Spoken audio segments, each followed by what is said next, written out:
So between the war, things are going on, Western Europe, everything like that. Germany's building up. They looked at what Finland did during the Winter War. Now understand that during the Winter War, Germany officially was neutral. They had carved up the spheres of influence. Russians get these, Germans won't mess with it. Germans get these, Russians won't mess with them, right? Okay, well, Germany sees what the ragtag Finnish army did to the Russians. Even though the Finns technically lost, they went, what could a proper army do? Maybe Russia is like a cabin, like an old rotten cabin. If you kick in the door, the whole bloody structure goes in. It's one of the things that Hitler had said. So even though there was no evidence that Germany had thought of invading Russia at the time, seeing what the little nation of Finland did to the Russians, made the Germans go, huh. So Germany, being the expansionist power that it was, went, we could use a little more room. So they approached Finland. Okay, so 21st July, Finland is informed by the Germans that Operation Barbarossa is to begin the next day. Are people familiar with Barbarossa? The German invasion of the Soviet Union. Okay, so we're talking about, obviously, the Finnish side about that. 22nd June, unprovoked Russian bombers bomb fortifications and shipyards in Hanko. The Finns have not started shooting yet. The Germans go into Russia, but the Finns have not, right? So Finland is still neutral, Russians attack again.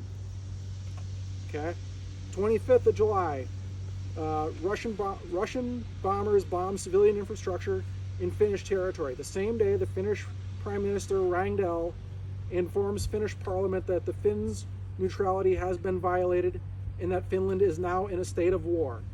This is the day the continuation war begins. This is what most people think of World War II. Okay, 28 June, still the same month. The Finnish military is given permission to perform reconnaissance across the border.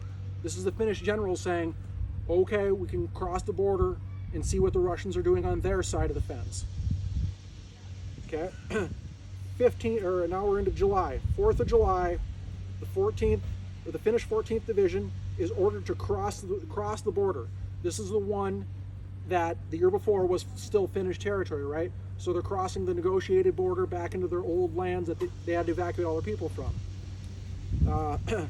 15th of July, 1st Jäger Brigade reaches Lake Ladoga. The border had been pushed north of the lake. Okay, I mentioned that we're Jägers and we are light infantry. Our secret weapon in the summertime is a bicycle. We can simply carry light weapons and move faster than standard infantry. We're just not bogged down. And again, we have a more mobile. Okay, when I said we're hunters, we can shoot and scoot. This was our secret weapon in the summertime. By wintertime, it was skis, of course. Okay, you can do a lot more with that thing than people think. You know, you can put a lot of weight on this thing, you can carry a lot of weapons, that sort of a thing.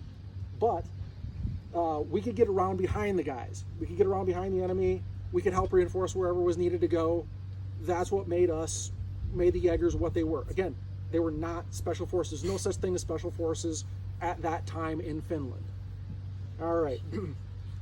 Now, 30th of July, British bombers bomb the harbor at Petsamo. British diplomats later call this a tragic accident. This will be the only time in the war that the British bombers attack Finland. England officially had to declare war on Finland, but this was the only time that they attacked the country. 23 September, 1st Jäger Brigade captures a village serving Petrovsky from the south. 7th of December, Mannerheim orders the Karelian army to take up defensive positions along the lakes Aninen and Sviata. Probably pronounced that wrong. Okay. Anyway, this starts a static war period. Okay, so Finland has advanced as far as it's going to go. They got into what they felt was a good defensive position. Now they're going to basically stop and see what the great powers of the world are going to decide on this war, right? And that can get into the next topic here.